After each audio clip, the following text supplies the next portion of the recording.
Glenwort's an interesting beer and a really unique project. Really an example of how we sometimes go out on a limb and take risks at the brewery.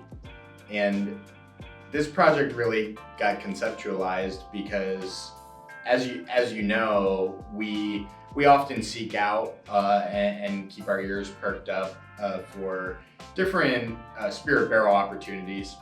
And about a year and a half ago or so, we were offered some Lefroy barrels, which aren't too often available, and those were really interesting to us. So we brought in these Scotch barrels, and it's interesting because they're actually smaller barrels. They're 40-gallon barrels, and most of the whiskey barrels that we work with, whether it be bourbon or Speyside Scotch, are 53-gallon barrels. And if you know anything about barrel aging, the smaller the barrel, the more contact time each proportional piece of liquid, if you will, is in contact with wood. You get a higher concentration of wood aging. So that was one interesting aspect. The other interesting aspect about the Lefroy barrels is if you drink Lefroy, you know that it's an extremely peaty Scotch. That's really what it's famous for. And so we wanted to kind of use that in an interesting manner. So then the question came up, okay, what beer are we going to put in these rare, at least to us, Scotch barrels? And rather than do a Scotch barrel aged iteration of one of our other beers, whether it be Mash or Anniversary or Black Tuesday, we decided to kind of build a beer that would emulate that style of spirit. So in this case, Scotch. That's not to be confused with a scotch-style ale, such as a wee heavy, which is an extremely famous style of beer, really showcasing malt sweetness, reddish in color.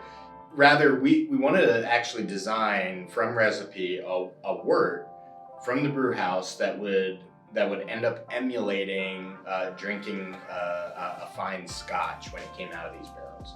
So that's what we did. And so this base beer is actually relatively light in malt, with just using a little bit of crystal malt and a little bit of peated malt as well.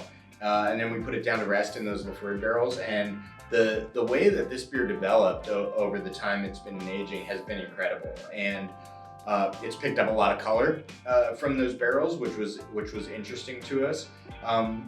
But it also did pick up the smokiness and the savory character, and it ended up being a really interesting beer. I think it's going to be one of those brewery beers that is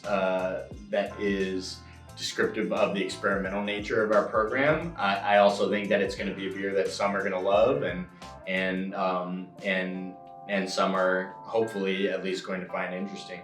On the nose, it's just a ton of that rich peat. You can really almost smell that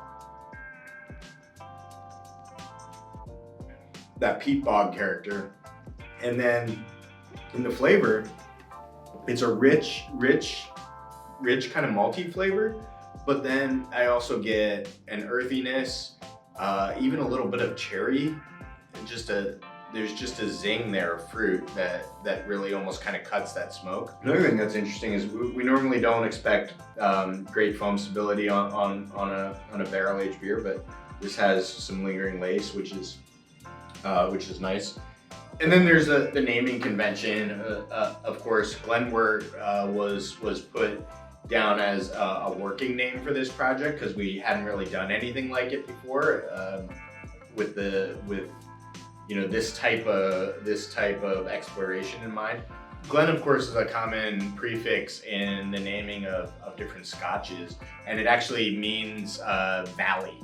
So it's a regional dictation. Glenfiddich, Glenlivet, it would be a descriptor of the location or valley where that distillery is. And so what started as a working name, wort, of course, meaning the sugary extract liquid that's going to become the beer coming out of the brew house, it just kind of stuck and became what we would eventually label this beer as. But it's certainly a reference to the tradition of Scotch distilling. And it's certainly a little bit of a play on words. It is heavy on the peat character. It certainly exemplifies the nature of the Lafroy barrels in which it was aged. But this is a beer that's going to hold up. It's going to go nicely with a cigar. If we could hit that close on a first try on a completely experimental concept, that's what makes us happy here.